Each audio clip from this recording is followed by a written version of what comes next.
Hey, everybody. Welcome to the B2B Revenue Leadership Podcast.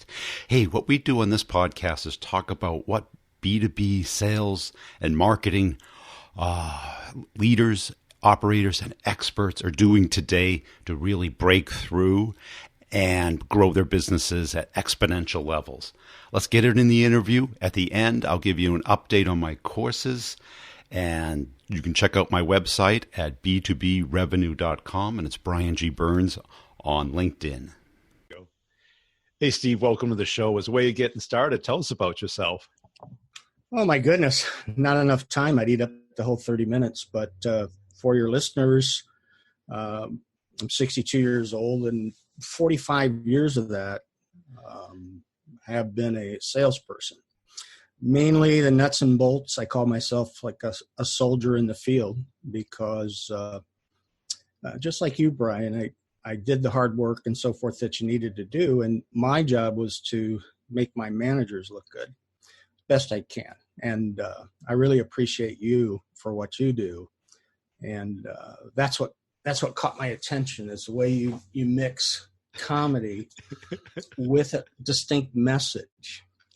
And when you're out there trying to learn every day, and that's important for a salesperson. But anyway, getting back to it, I probably made 40,000 face-to-face selling calls in my life, and some dreadful, some very good.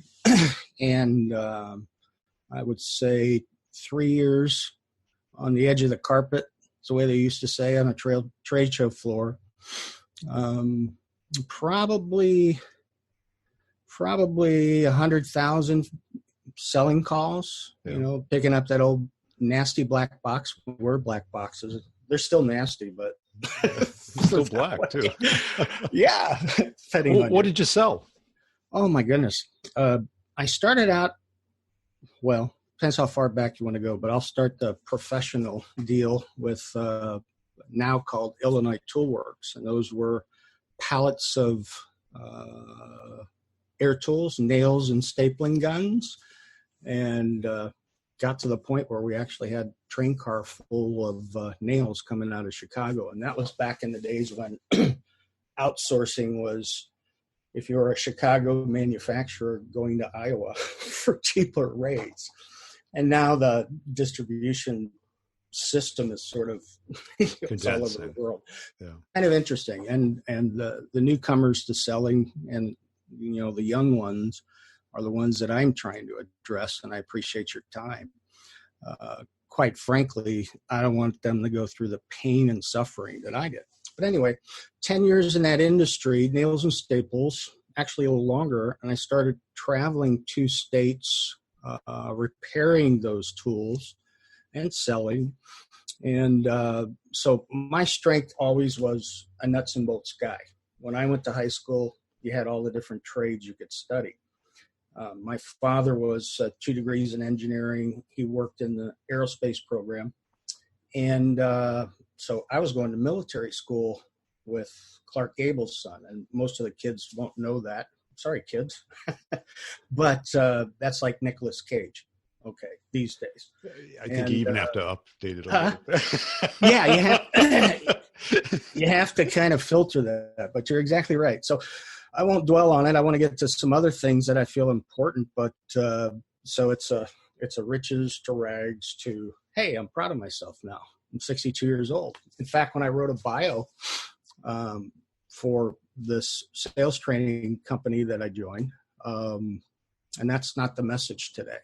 Okay, I'm not selling anything except you need to be a sales professional, and you need to look at your career that it's just as important as a doctor, lawyer, dentist, or whatever. So, there's a lot of things. Anyway, 10 years there, and that was a cyclical industries, wood to wood, basically what we did, and anything else you could attach to make a buck. And then I was reading a magazine, whatever. I do read once in a while.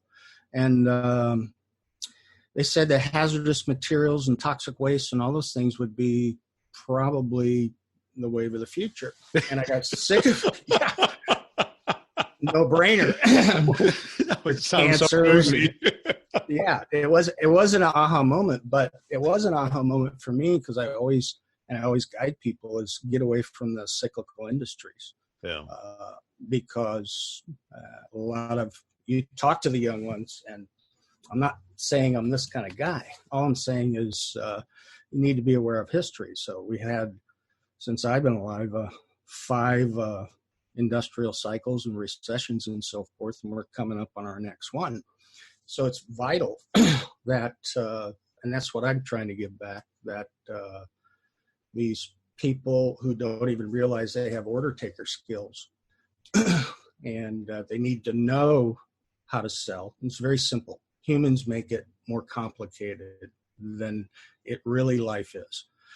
But when you see your distribution compressing, those guys that are the order taker or gals, they're going to be gone. Yeah. It's a vapor. And the ones that can truly sell are the ones that are going to be of value. So that's just part of it. But anyway, so I was in that industry, fabulous. On my it's not a commercial, but there's some funny stories there. On my LinkedIn page, there's 2 stories. One about a very great experience in the nailing and stapling business when I was on a field trial team for product approval for the first, gas-powered, cordless nailing gun. Pretty fantastic. Anyway, I don't want to spoil it, but we blew it away. Let's put it that way. Well, what the heck? I'll tell you. I can't help myself. When you get old, you talk. We were actually in a hotel room, and the 3 prototypes were delivered down in Carlsbad before they even really did the big molds and everything else for mass production. So, and we're playing around with it, us being guys. And one thing in that industry, it's called dry firing, where you put the tool in the ground and you pull the trigger and bam, you listen to it. But, we're all excited to do it. So we uncrated him pretty much out of its velvet case. And he blew a nail into the other gun. We only had 2 prototypes. We had a video crew set up for the next day and all these people coming. Oh, it's amazing.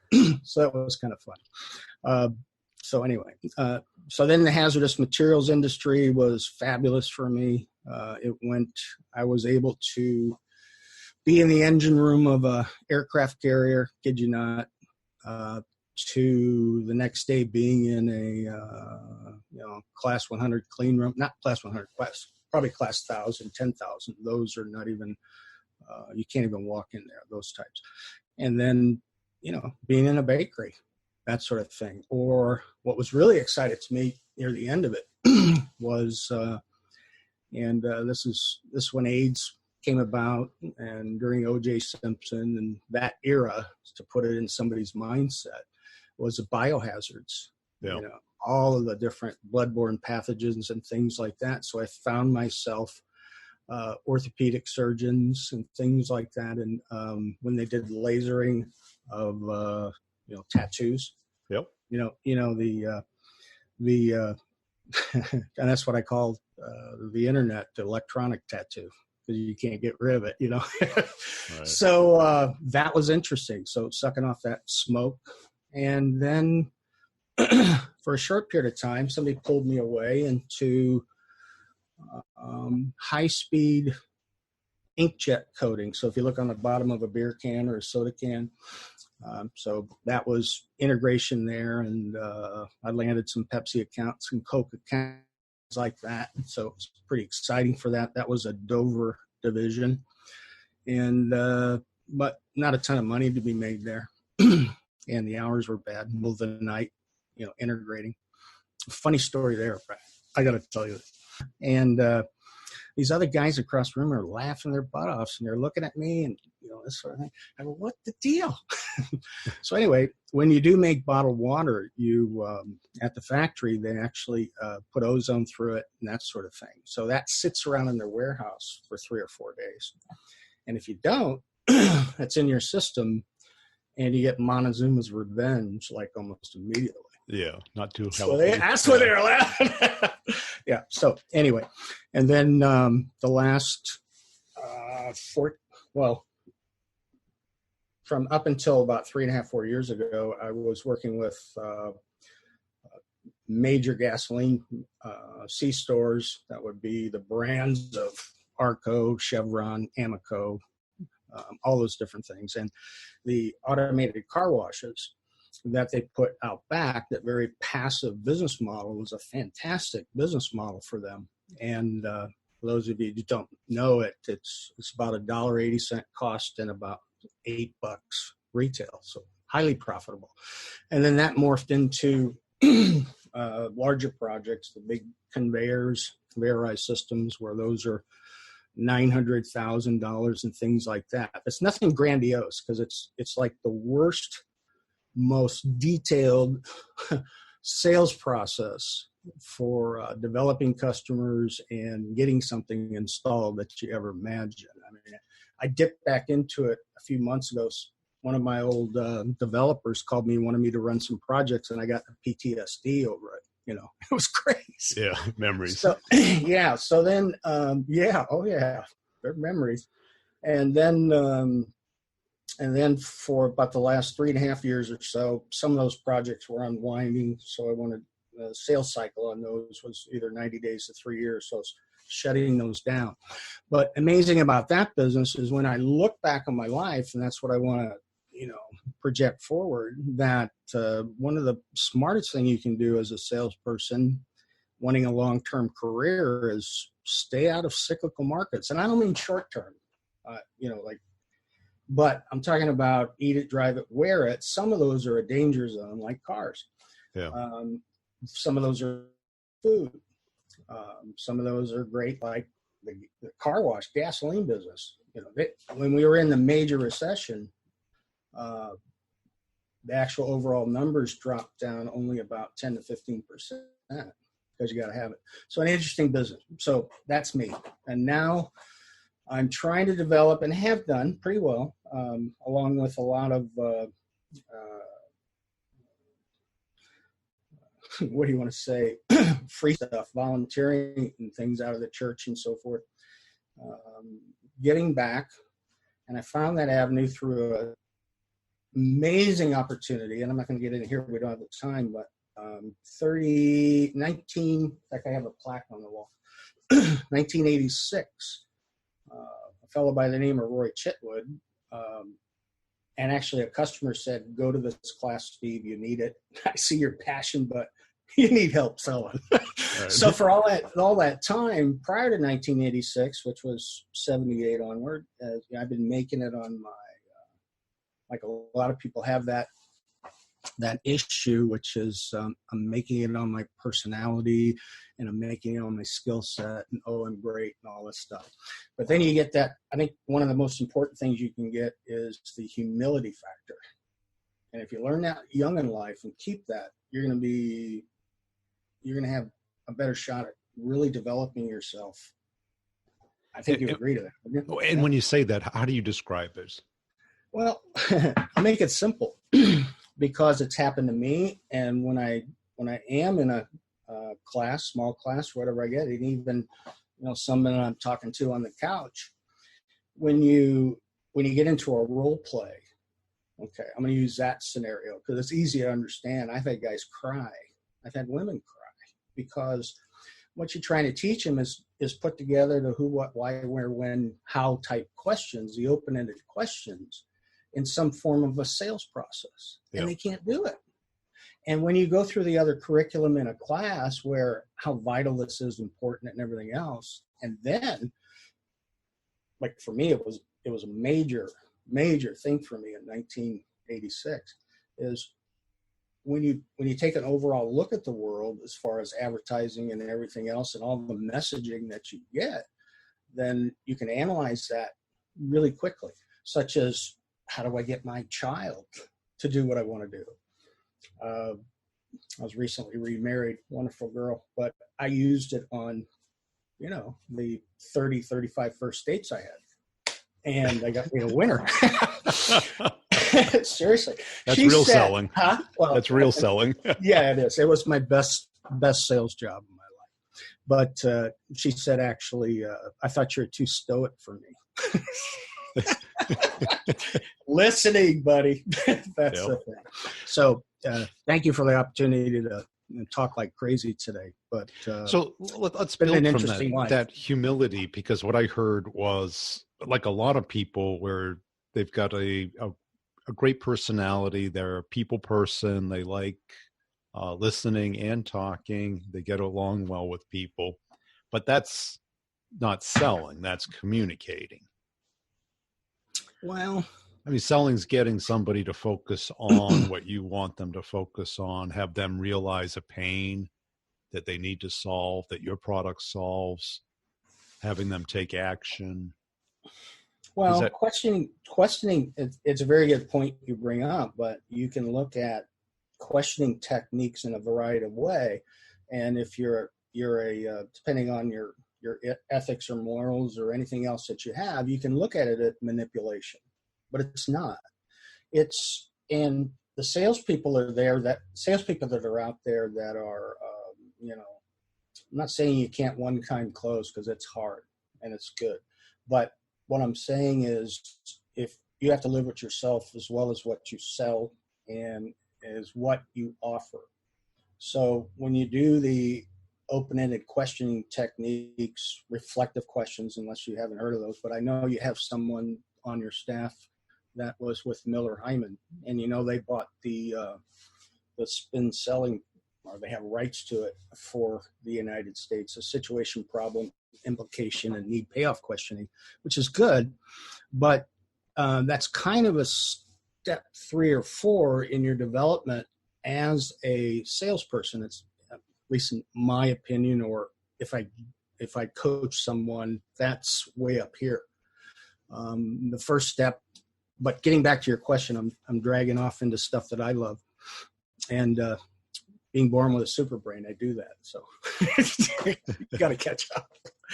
It's like when I'm having a conversation, I ask an open-ended question, and that's the great thing about listening versus talking, is I can go off in my mind tangents and everything else and be prepared for the next deal. But anyway, questioning techniques, if done the right way, in general, make that person, he or she, realize that this is the right decision, and this is what I need to do, and what he or she says makes sense. And gosh, I feel very connected to that person. And that's the only reason we go out and sell, is to be a benefit to someone. Funny deal. Anyway, I got all kinds of stories after this many years, in selling. Yeah. But maybe so that's questioning. If you could take us through what you see as those levels, like when you say selling, or teaching. No, of selling. Okay, this selling in its 30,000 foot view, and that's where I start with someone, and that's what track selling is all about. But this is not a commercial for that. It's just I lived it, and I know how important it is, and I used it in my personal life and interviewing other people and judging character and looking at, now we have this wonderful YouTube and internet, so you can go to the dark side, you can go to the good side. So it is these steps, and there's nothing more simple than that. It's approach, qualification, agreement on need. I like to combine sell yourself, sell a company step, because they don't know who you're buying from. They don't know you. So a sales call is a dance to raise your credibility, always. Yeah. Because you're either selling yourself or unselling yourself every day of your life, what you say, do, where, your whole deal. So anyway, pontificate here. But so approach, qualification, agreement on needs, sell yourself, sell the company. And then you really want to get the active commitment, a direction to go, next meeting, close, whatever. And then you can close the deal. So approach, qualification, agreement, sell yourself to a company, and do it that way.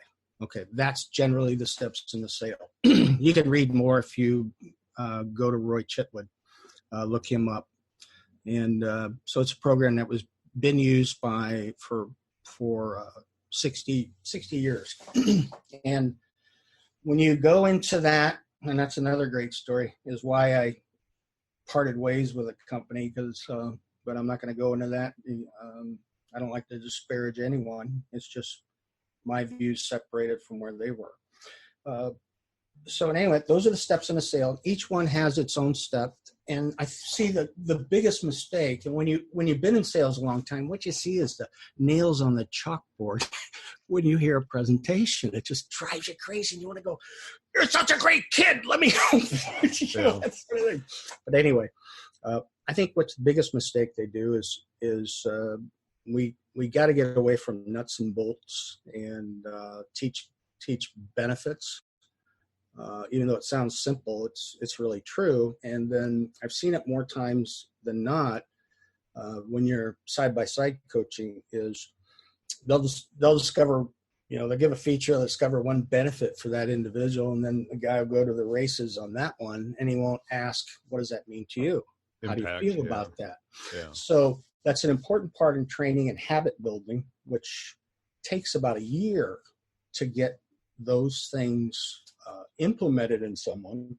And quite frankly, you can either use the 30% or so increase in your sales for that, or use the 30% more time that you get. You can look at things both ways in life to spend with your family.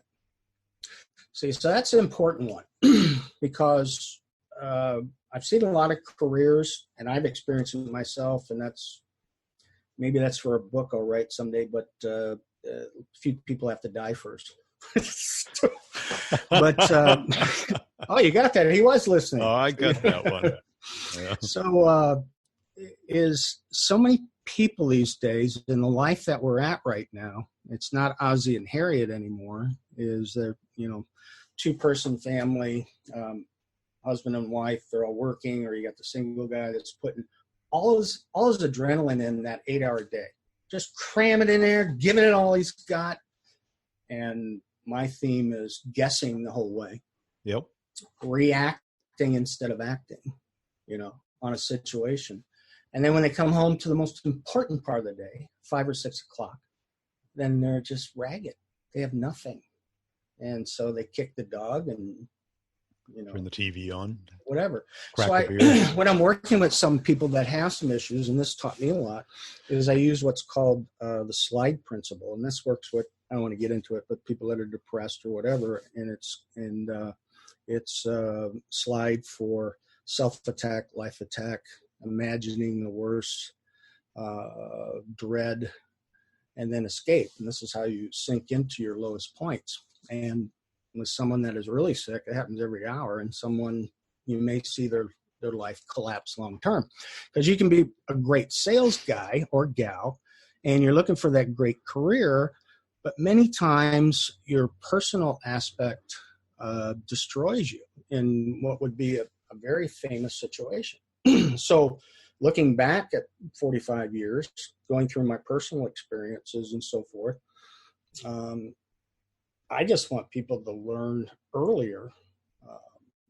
And you tell me how you get a millennial or an Xer or whatever name they got them to listen to you, because they don't. Well, we didn't either, did we? No, not at all. That's why yeah, so you're exactly right. So it's regardless of what you do, regardless of what you sell, regardless of who you talk to, regardless of how you live your life, it's all communication. And if you're winging it, that's not the way it be. I don't care if you're an accountant, And at what point in your career, when did you have the epiphany that you had to have a system versus winging it? 1986. What caused it? That one sales training course. Yeah. Yeah. You got it. It's called Track Selling. It was unbelievable. Yeah. And quite frankly, and I'm not, sales guys are an interesting bunch. They're really crazy guys, but man, I was in tears. I really was. I goes, look at my life in the past. What happened? What I did? Where could I be today if I only had these skills and used them? Yeah.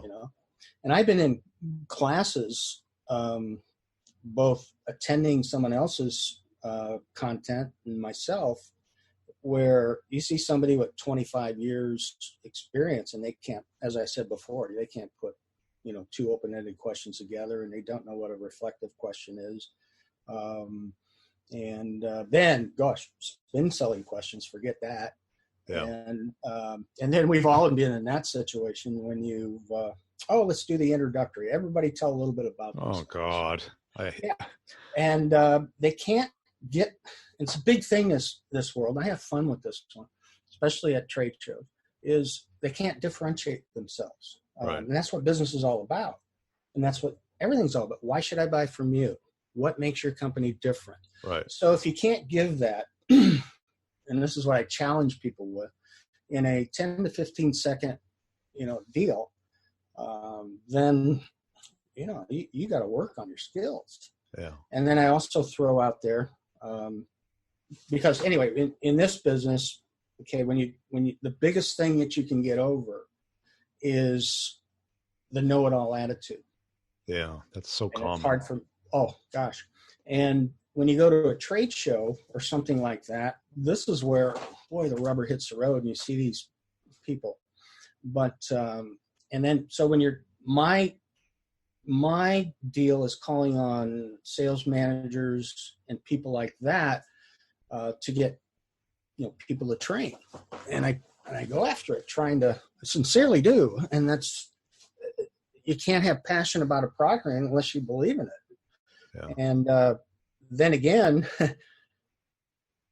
every product has its negatives and nothing's perfect. So I see job jumpers, based on that principle. But anyway, it's what is your selling process? I ask these guys, because they say, I know it all, great, we don't need you.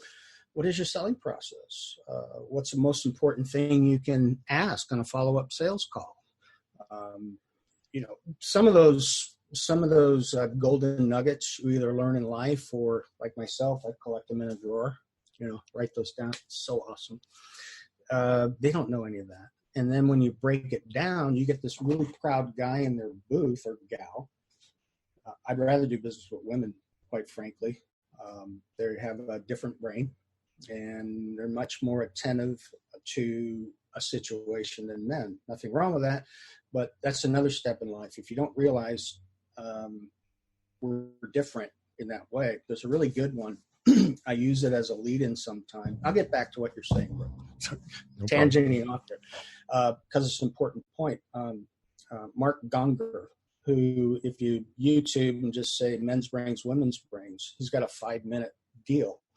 And that's a kind of a teaser lead-in. It's really cool. No, non-denominational, you might say. And then he has a 3 hours program on how to make your marriage better.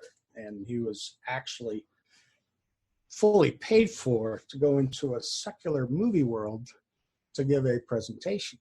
Pretty exciting. So anyway, check that one out. So when you do that and you break it down, and then you can, and you do this trying to help with the open-ended questions, and that's all you can do as a salesperson, then hopefully they'll listen to you. And then, the tough questions that salespeople have to deal with. Well, how much is it? What's this? What does it cost? What does it cost if you don't? And it's not cost, it's price. Always that. Cost Value. is your competitor. Yeah. Price is the impact anyway, it's going to have. Yeah. And now, once in 86, when you learned the system, how did you modify it and develop it and expand it for what you were doing over the years? That's the beauty about it. And that's the beauty about losing your pride and losing the know-it-all. And either life can give you that, hand that to you, or else you learn it early. And so there's a lot of material out there. This is a basis, and as I said, a skeleton. And I haven't found anything better, because how would you like to take a time out from your sales career, do the things you like, and just dig into every type of content you can find on the internet? Yeah. And it's not, and when you do that, you'll find out that everybody has approach qualification agreement on me. I don't know if I'm doing that right. I used to be able to write back.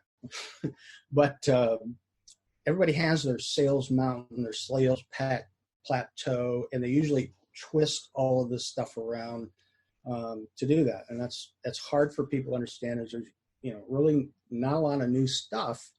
It's just the world we live in. We have to adapt to media and everything else. When I started out, I pulled up to a round phone booth, and out in the middle of the in my company car, and I got my messages. Totally different world. But you adapt that by picking up every tool and tidbit you can. And I like YouTube because the way I use it, I spend an hour of my time in the morning on other things to prepare for the day. Champions are made in the morning. But then while my wife is doing the Darth Vader over here, sleep apnea or what? No. She just goes to bed early. I don't. And you listen to a variety of YouTube, both by salespeople, world economy, economics, politics, and you look at both sides of everything. You try to, but usually on the sales guys, if you can't pick up, everybody does like the first minute they do a lead in, and they usually have a few golden nuggets, and within that minute they don't get anything to grab you. And this is for the people out there, emails and everything else. Brief is better. Then I go on to the next thing, and if they have a lot of followers and things like you, Brian, then that I will dig in and spend some more of my precious time, because it is. And that's another thing you need to realize at a young age is count your hours before you leave this planet. Yeah. Okay. It may be 30 minutes, but so I think that's important too. It's something I learned, is put a value on your time. If you want to make $200,000 a year, divide those numbers up, into the month and everything, and then that will do that. And the other thing it does is it respects other people's times. So you have to have the humility to prepare. Okay, you go on a sales call like Brian. You LinkedIn, you do whatever you want to learn about that client when you get in there, because the sooner you can get through their quote approach qualification phase and so forth, you can get business done, and they appreciate it. Okay, so if you're calling on a C-suite guy or gal, you can imagine if you Google, if they're making $1 million a year and you have that opportunity to get in there, you better have it together, because you're going to get bullet point attention. Cool. And if you don't have it, you're done. Okay. Great. They're looking at the old watch and all that. Anyway, Brian, I appreciate your time. It looks like we're getting close to that. If you want to spend more, great. Some other time, great. But I do appreciate the opportunity to be here. Yeah. And where can people go to connect with you and learn more about your work? Steve Schofro, SCHOFRO. You can look up on LinkedIn. And I'm an affiliate right now with Track Selling, which is, can you imagine that, dropping back into it after you've used it for 30 years? Nice. Yeah. The poor guy passed away in 2015, but his family wants the legacy to live on. So they picked a few people, and it was a very expensive proposition to get into it. But I guess my passion told them that we need to give that an opportunity. So my price was much less than that. Let's put it that way. But it is something I've used my whole life. Hey, I hope you enjoyed that interview. Hey, I want to make sure you're checking out b2brevenue.com. That is where you can get a free copy of an ebook that I did. It's a real ebook. It's not a fluff book. It shows and talks about how companies make buying decisions and how you can influence that from both a marketing and a sales standpoint, how to find all the people that are in the decision path and what they need to see, know, and touch and feel before they make a product selection. If your team needs some coaching, some help, some training, some systems, some processes that do work today, because we know what doesn't work, or what doesn't work, I'll show you what does work and how to connect and get into pretty much any account. It includes deal coaching, and content community, and I can customize it for your particular company. Just go to b2brevenue.com, look under training, schedule a call with me. We can talk it over, or just sign up. You can pay per month or all at once, whichever makes most sense for your budget. Also, I put out videos pretty much daily on LinkedIn and on YouTube. On LinkedIn, it's Brian G. Burns, and on YouTube, it's Brian Burns Sales. Just search for that if you like to consume some video content. And if you see me on LinkedIn, please put a comment and a share and a like on some of the videos. I really appreciate it. I've got a company page for each podcast. This one, the B2B Revenue Leadership Podcast, where I put both content and humor videos out daily. And tell a friend about the podcast. Really appreciate you listening. Check out the show notes for all the partners and the connections you can make there, the coupon codes for the products to evaluate them, see if they're a right match for you. And we'll see you next time.